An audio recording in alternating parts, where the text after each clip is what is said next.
Hey guys, welcome back. It's week 4 of mobility. So we're gonna kind of focus on a couple of different areas of our body to start with. We're using the ball again, so everyone kind of got a ball last week and we were doing bits of our back and so forth. Today we're gonna work kind of downstream of our body.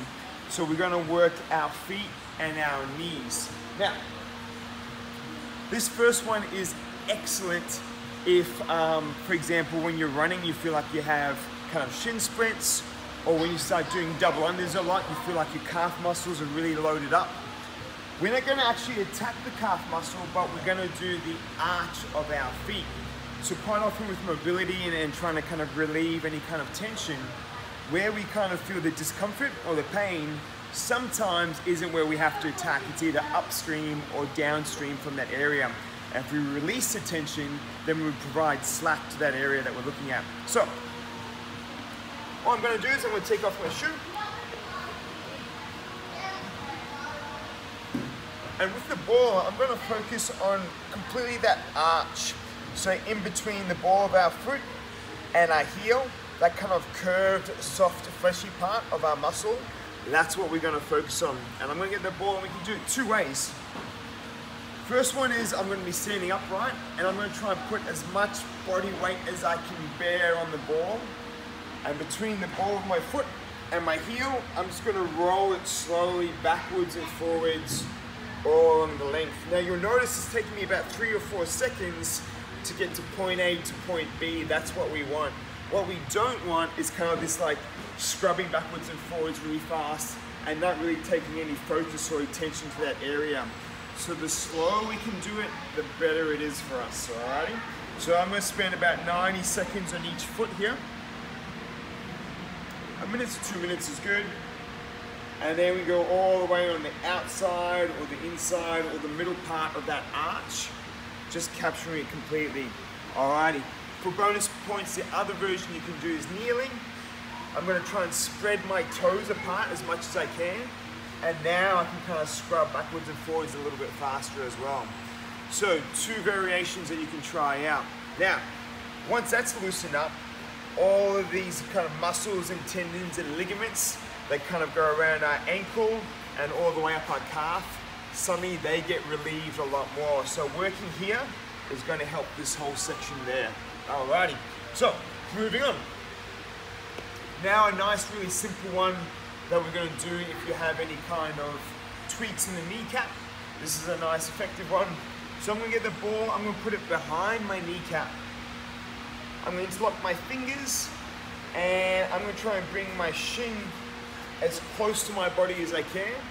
And while I do that, I'm going to start doing circles with my foot. I can go up and down, left and right, circles one way, circles the other way.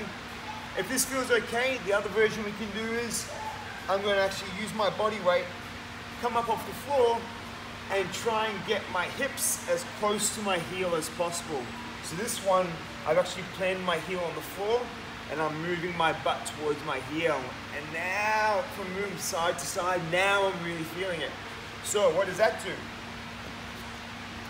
This one here is breaking up the upper of our calf muscle and the lower of our hamstring. So when those 2 areas are tight, they really start pulling on that kneecap.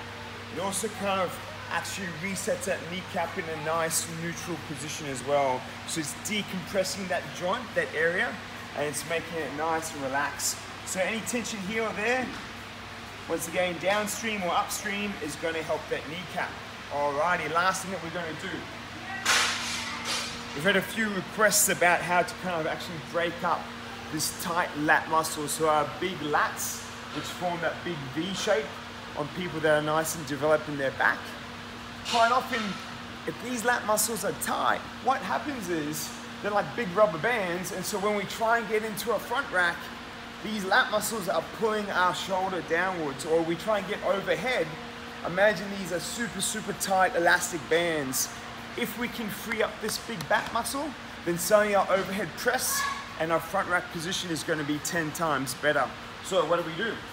We go on this roller here. I'm going to place it right under my armpit. I'm on my side. And what most people don't do here is they kind of just relax their arm and they just kind of like collapse on it. So it's not very active. what we want to do is I want to try and stretch out as tall as I can in that arm, or as long as I can. Imagine someone's pulling that arm. So my elbow is locked, my palm is up to the sky, and now I'm going to start rolling slightly forwards towards my chest and slightly backwards towards my lat. I'm just going to break it up so I'm going against the grain. Now that lat muscle goes all the way down our body, down our back. So I can always change positions, move that roller slightly down a bit further, and I'm doing the same thing. So remember, notice, this arm is locked out. I'm not just kind of collapsing here and just rolling without any intention. Focus and intention is important in this one here. So nice and long, palm up to the sky, and then we're gonna break into that muscle, alrighty?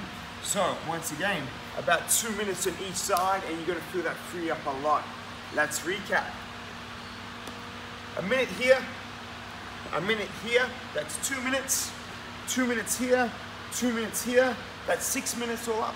2 minutes here, 2 minutes here, that's 10 minutes all up. That's your 10-minute daily mobility.